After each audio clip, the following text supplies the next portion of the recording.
Hi friends, welcome to Nipun Nagaraj, the voice of truth. మీరు ఈ channel ఇంకా సబ్స్క్రైబ్ చేసుకోకుంటే వెంటనే సబ్స్క్రైబ్ చేయండి ఫర్ ఇన్స్టెంట్ అప్డేట్స్. ఇక ఈరోజు మన టాపిక్ చావా సినిమా రివ్యూ.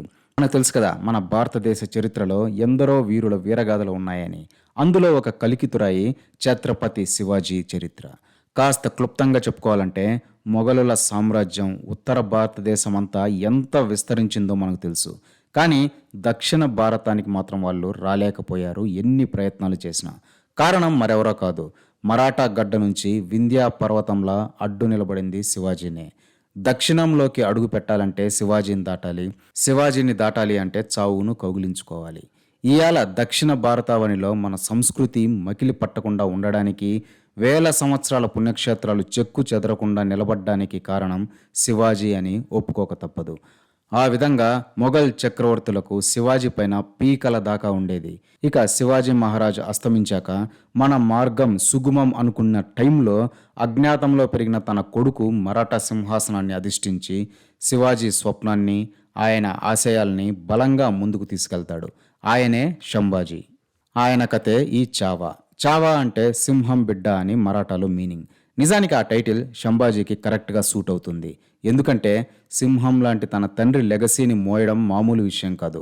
అయినా కూడా అంత బరువును మోస్తూ 10 ఏళ్లకు పైగా మొఘల్ ఔరంగజేబ్ తాతకి సుస్సు పోయించాడు శంభాజీ.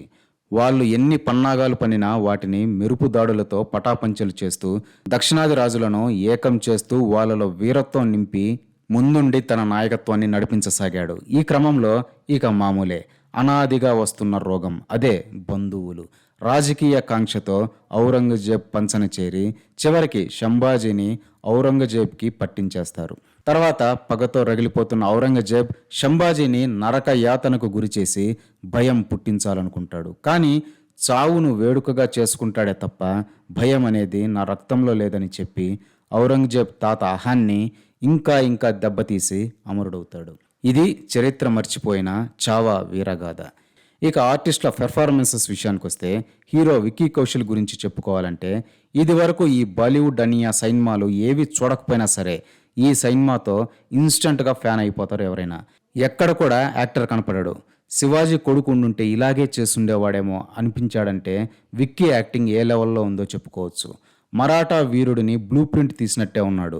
ఆ బాడీ లాంగ్వేజ్ కానీ, ఆ హావభావాలు కానీ, ఆ డైలాగులు పలకడం కానీ, క్లైమాక్స్ పోర్షన్స్లో వీరత్వాన్ని కళ్ళల్లో చూపెట్టడంలో కానీ టోటల్గా ఫిదా అయ్యేలా చేశాడని చెప్పాలి. ఇక హీరోయిన్ రష్మిక విషయానికి వస్తే, ఎందుకో ఫస్ట్ టైం ఈ నేషనల్ క్రష్ రష్మిక కియా అందరికీ నచ్చేస్తుంది.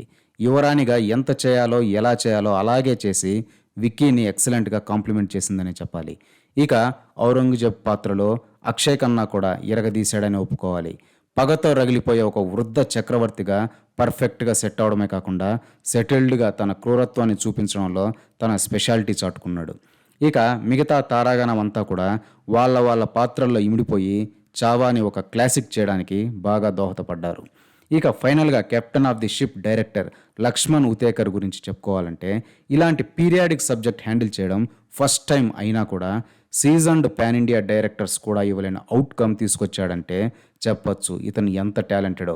ఏదో తీద్దామని కాకుండా ఫుల్ ఫ్లెడ్జ్డ్ హోంవర్క్ చేసి మరీ షూటింగ్ చేసినట్టున్నాడు.